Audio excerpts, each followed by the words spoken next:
12 December সোমবার রাত 8টায় Khaled Medina কে জানিয়ে দিচ্ছি শিরোনাম।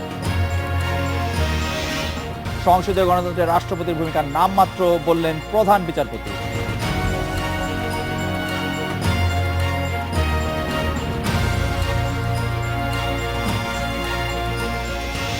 বিএনপিকে দিয়ে শুরু রাষ্ট্রপতির ইসি সংলাপ, প্রথম দফায় চিঠি পেল 5 দল।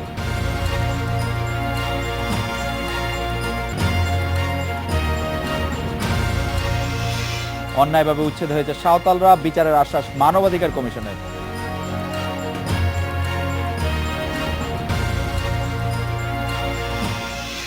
নিম্ন আদালতের বিচারকদের শৃঙ্খলাবিধি গেজেট আকারে প্রকাশ করতে হবে না রাষ্ট্রপতির এমন সিদ্ধান্তের পরদিন আপিল বিভাগ আবারও সরকারকে গেজেট প্রকাশ করার নির্দেশ দিয়েছে। এজন্য সরকারকে 15 জানুয়ারি পর্যন্ত বেঁধে দেওয়া হয়েছে সময়।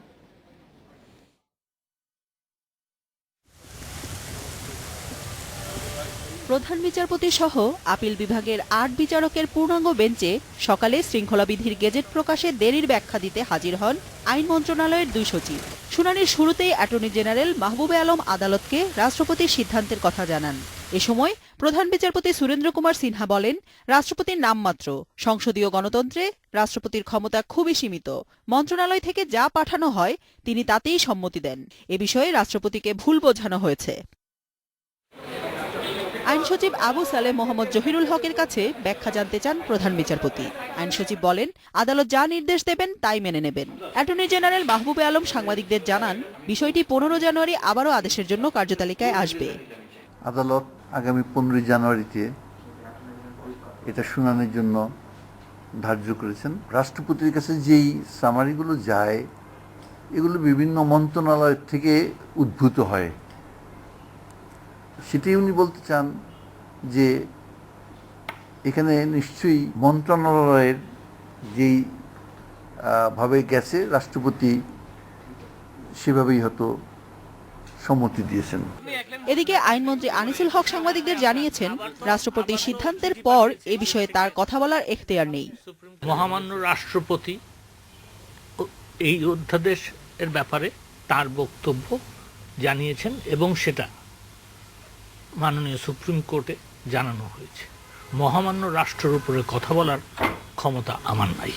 রোববার রাতে রাষ্ট্রপতি অধস্তন আদালতের বিচারকদের শৃঙ্খলা বিধির গেজেট প্রকাশের প্রয়োজনীয়তা নেই বলে সিদ্ধান্ত জানান।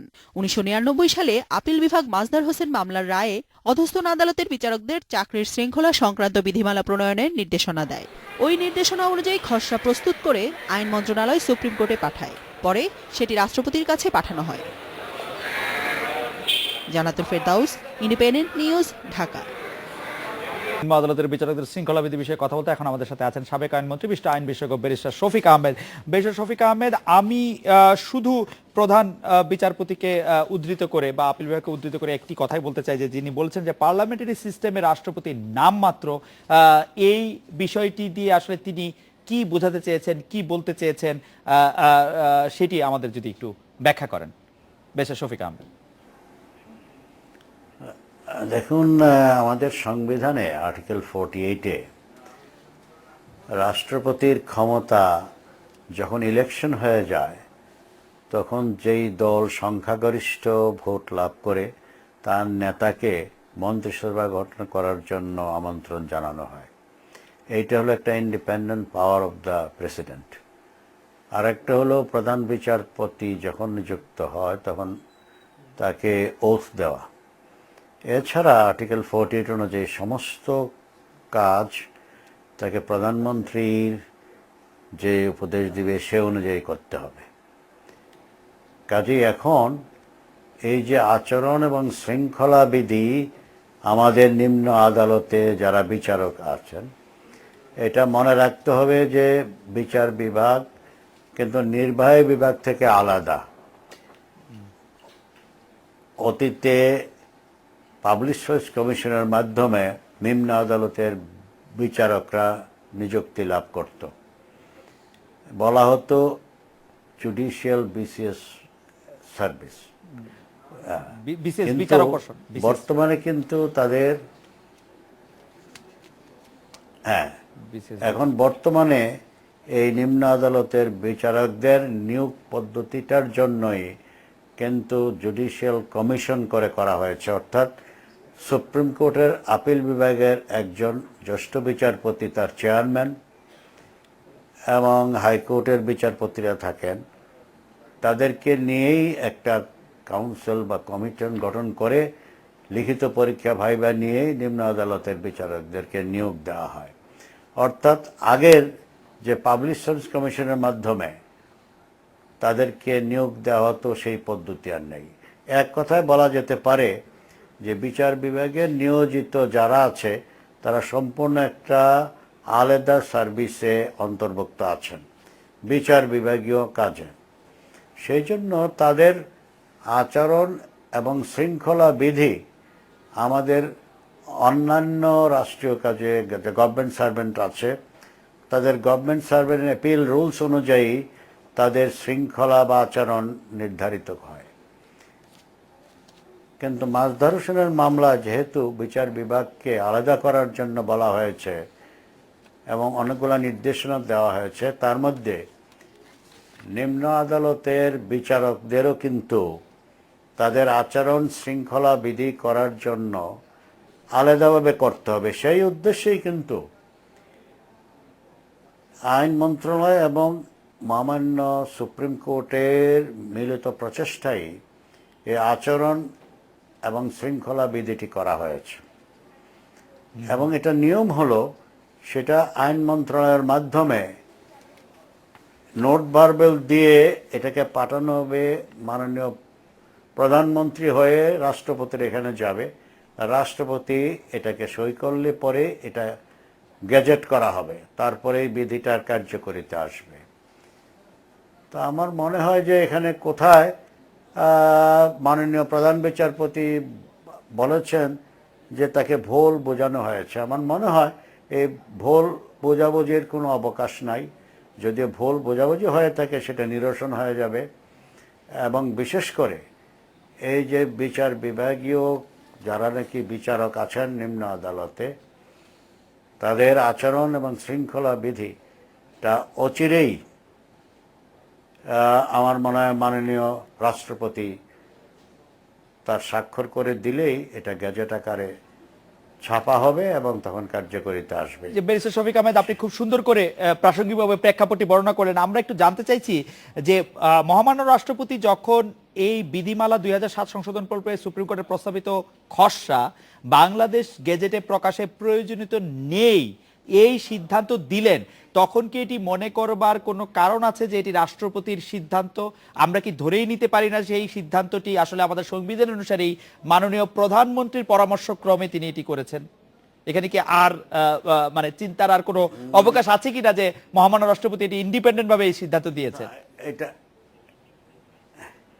না, আমার মনে হয় যে এইভাবে আসছে নিউজটি, এখানে প্রধানমন্ত্রীর এই যে আপনারা বলছেন সেটা ভাবার কোনো কারণ নেই। কারণ যদি এটা আইন মন্ত্রণালয় হয়ে এবং মাননীয় প্রধানমন্ত্রী হয়ে মহামান্য রাষ্ট্রপতির কাছে গিয়ে থাকে, তাহলে তো মাননীয় প্রধানমন্ত্রীর আর কিছু করণীয় থাকে না। একমাত্র এটা দস্তখত করবেন মহামান্য রাষ্ট্রপতি। কাজে আমার মনে হয় মহামান্য রাষ্ট্রপতি কিভাবে এটা নিয়েছেন আমি ঠিক জানি না, তবে অচিরেই বোধহয় এই ভুল বোঝাবুঝির কেটে যাবে এবং এই নিম্ন আদালতে যারা বিচারক তাদের আচরণ এবং শৃঙ্খলা বিধি এটা বিধি আকারে গেজেট নোটিফিকেশন হলেই কার্যকরিতা আসবে। ব্যারিস্টার শফিক আহমেদ, আমরা এটা বিরতি নিচ্ছি। বিরতির পর যখন আপনার কাছে ফিরে আসবো, আমি এটি জানতে চাইবো যে যদি মাননীয় প্রধানমন্ত্রী ঠিক করেন যে এইটি গেজেট আকারে পরামর্শ প্রকাশ করার ক্ষেত্রে তিনি মহামান্য রাষ্ট্রপতিকে সিদ্ধান্ত গ্রহণে বিরত থাকতে বলবেন, যদিও প্রধান বিচারপতি বা আপিল বিভাগ চাইছেন যে এটি গেজেট আকারে প্রকাশ করতে হবে, সেই সুযোগ থাকছে কিনা আমরা একটু আপনার কাছে এটি শুনতে চাই। আমরা বিরতি নিয়ে ফিরছি আপনার কাছে।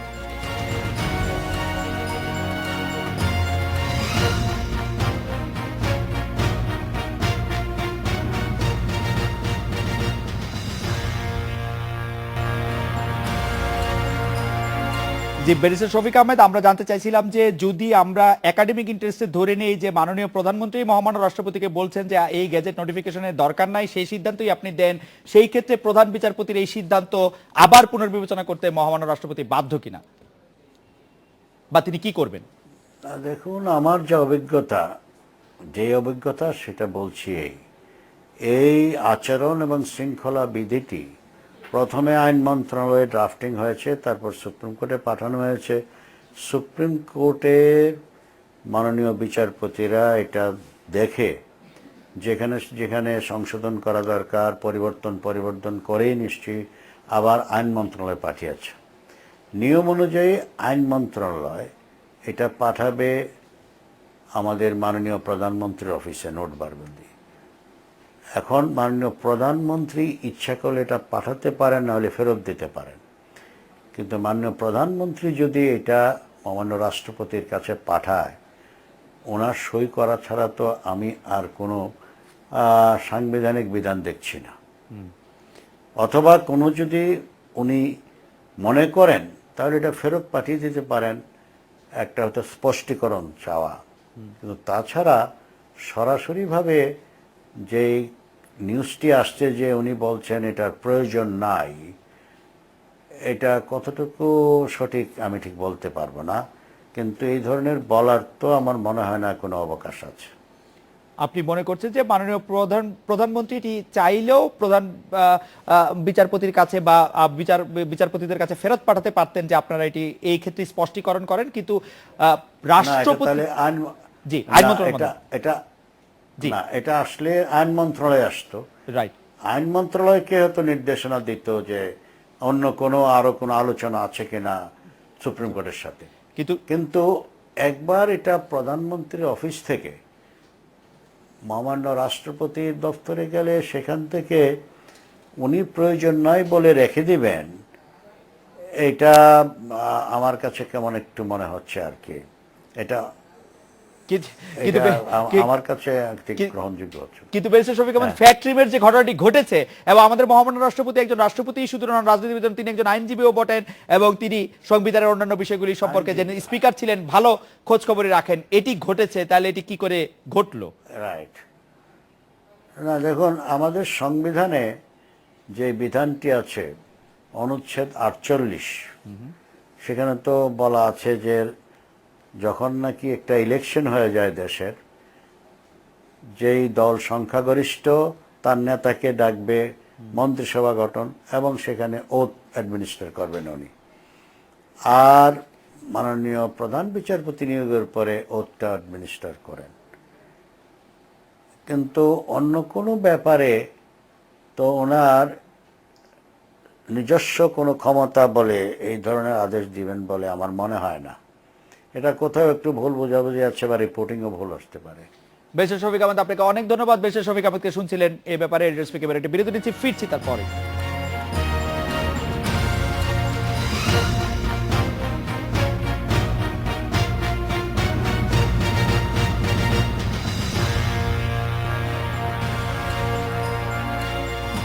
নির্বাচন কমিশন গঠন নিয়ে রাজনৈতিক দলের সঙ্গে আলোচনায় বসছেন মহামান্য রাষ্ট্রপতি মোহাম্মদ আব্দুল হামিদ। রাষ্ট্রপতির প্রেস সচিব জয়নুল আবেদিন জানিয়েছেন 18 ডিসেম্বর বিএনপিকে দিয়ে শুরু হবে এই আলোচনা। নির্বাচন কমিশনের নিবন্ধিত ও সংসদে প্রতিনিধিত্বকারী সব দলের সঙ্গে পর্যায়ক্রমে আলোচনা হবে।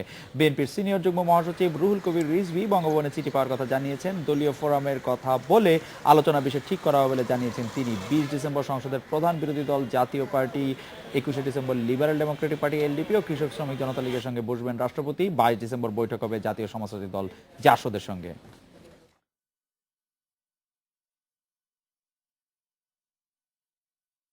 নির্বাচন কমিশন গঠনের রাজনৈতিক দলগুলোর সঙ্গে আলোচনা করবেন মহামান্য রাষ্ট্রপতি। এ নিয়ে কথা বলতে আমাদের সাথে আছেন খুলনা জেলা আওয়ামী লীগের সভাপতি হারুনুর রশিদ, আছেন বিএনপির বন পরিবেশ বিষয়ক সম্পাদক মোসাদ্দেক হোসেন বুলবুল।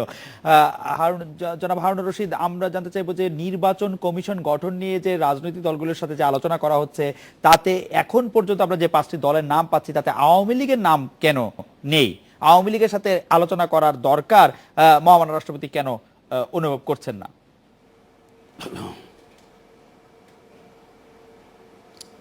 ধন্যবাদ। আজকে 12ই ডিসেম্বর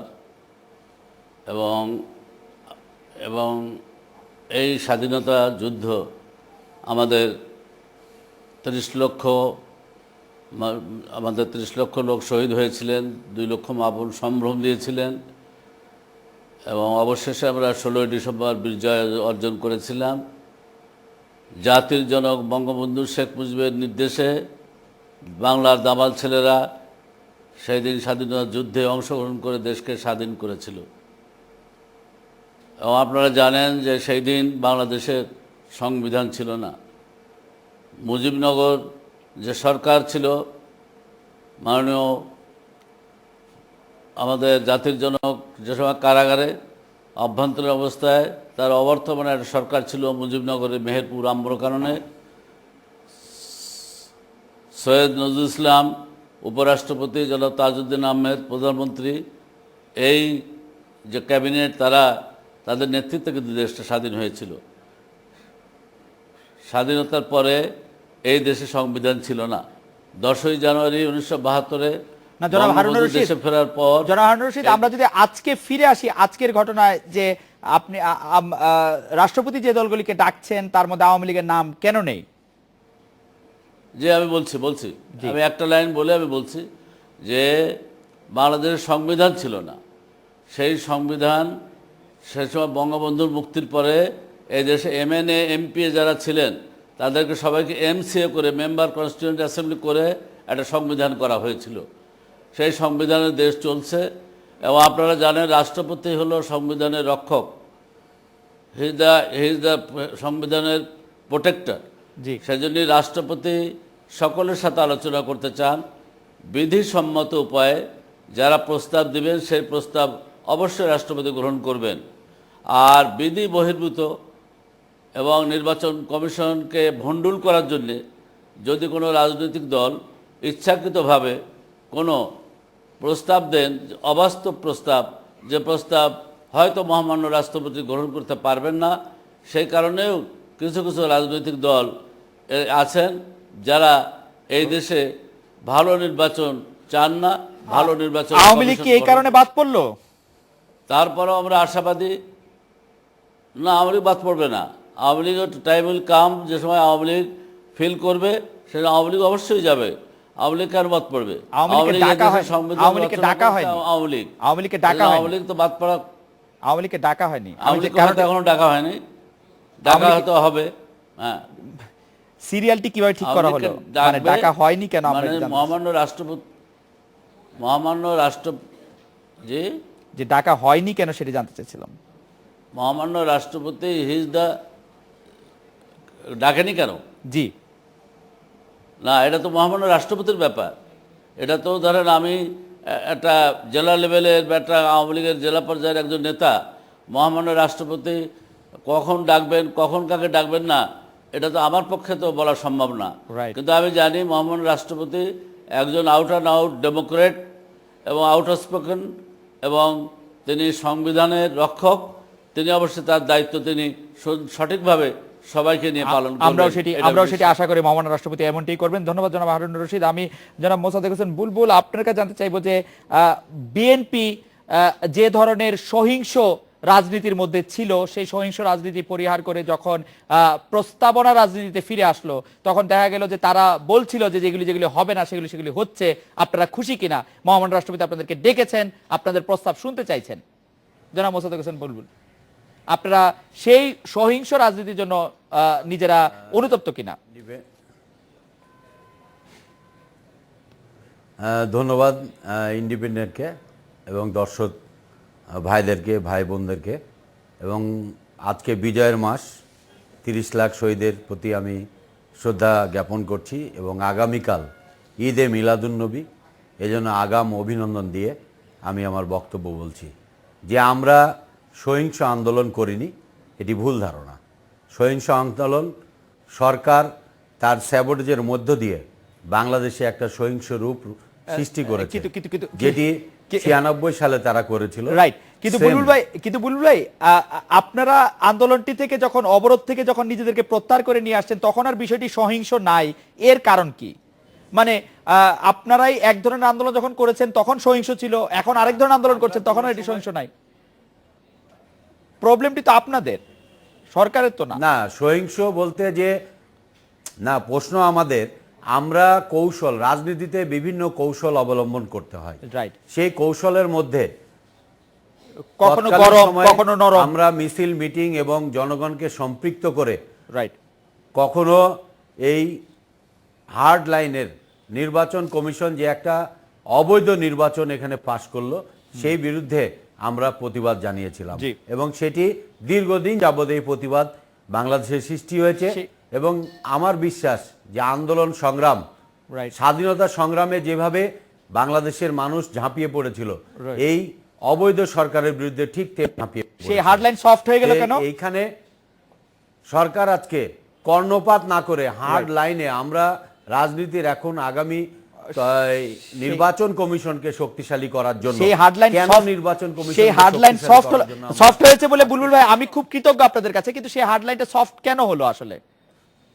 মানে আমি চাই না আপনারা আবার হার্ডলাইনে যান, আমি শুধু জানতে চাচ্ছি যে আমি প্রথমেই বললাম জি না খালেদ ভাই, আমি প্রথমেই বলেছি যে নির্বাচনের বা একটি দলের রাজনৈতিক কৌশলগুলো কখনো নরম হয়, কখনো গরম হয়, কখনো বা একটা টেবিলে হয়, এবং কিন্তু সব শেষ রাজনৈতিক কৌশলটি কিন্তু টেবিলেই শেষ হয়। আমি মনে করি যে এটি টেবিলেই শেষ হওয়া উচিত। আচ্ছা। যদি রাজনীতির আমাদের যারা সরকারে রয়েছেন তারা যদি মনে করেন যে এটি টেবিলে সমস্যার সমাধান করবেন, তাহলে কিন্তু সেটি সম্ভব। আমার এটি মনে হচ্ছে যে টেবিলই আসলে শেষ হওয়া উচিত, কিন্তু তাহলে আপনারা রাজপথে এরকমটা করছিলেন কেন? মানে রাজপথে আপনাদের এরকমটা করা দরকার হয়েছিল কেন? অবৈধ আমরা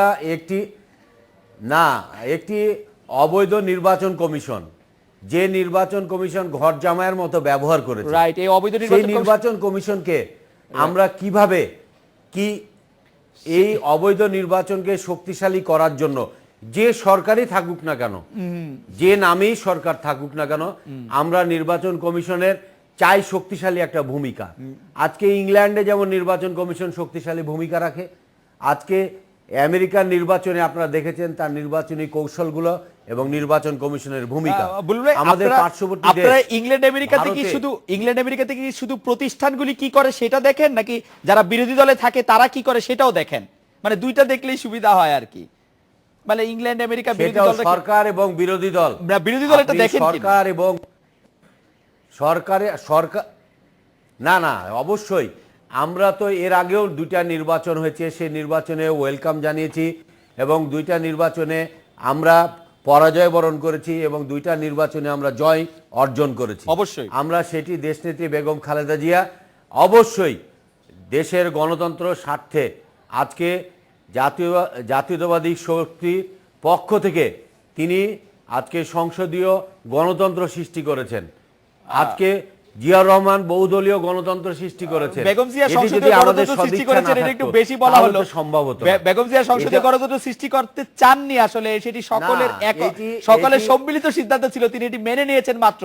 আপনি যদি আবার 91, 92, 93 সালে পত্রপত্রিকাগুলি দেখেন আপনি নিশ্চয়ই এর প্রমাণ পাবেন। তিনি অবশ্যই, আমি যদি কোনো জিনিস না খালেদ ভাই, আমি যদি কোনো জিনিস না মানি, কোনো পন্থা বা কোনো কৌশল যদি না মানি, সেটি আমার তো প্রকাশ থাকবে, আমাকে বাধ্য করে কেউ মানানোর ক্ষমতা থাকবে। বেগম জিয়াকে সম্ভব, উনি তত্ত্বাবধায়ক সরকার মানেন নাই, তারপর আবার মেনেছেন 96 সালে।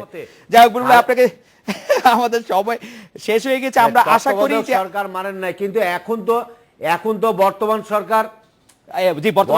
সরকার তো তত্ত্বাবধায়ক সরকার মানতে রাজি না। রাইট। আপনাদের কাছ থেকে শিখেছে বুলবুল ভাই, মোসাদ্দেক হোসেন বুলবুল এবং জনাব হারুন রশিদ, আপনাদের অনেক ধন্যবাদ। এবার বিরতি, ফিরছি একটু পরে।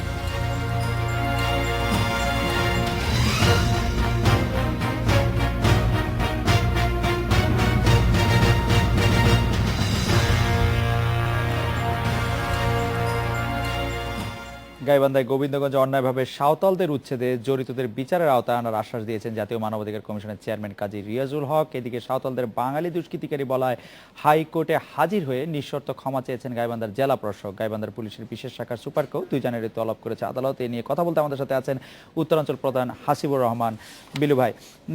বিলু ভাই, জাতীয় মানবাধিকার কমিশনের চেয়ারম্যান কাজী রিয়াজুল হক বলছেন গাইবান্ধার গোবিন্দগঞ্জের রংপুর চিনিকলের সাহেবগঞ্জ ইকো খামার জমি থেকে সাঁওতালদের উচ্ছেদ আইনি প্রক্রিয়ায় হয়নি। কি কি অনিয়ম হয়েছে সে ব্যাপারে কাজী রিয়াজুল হক সাহেব কিছু বলছেন কিনা? উনি সরাসরি এই প্রক্রিয়াটাকে বলেছেন অবৈধ। আমি যখন এই কথাবার্তা হয় তখন আমি তার সামনেই ছিলেন।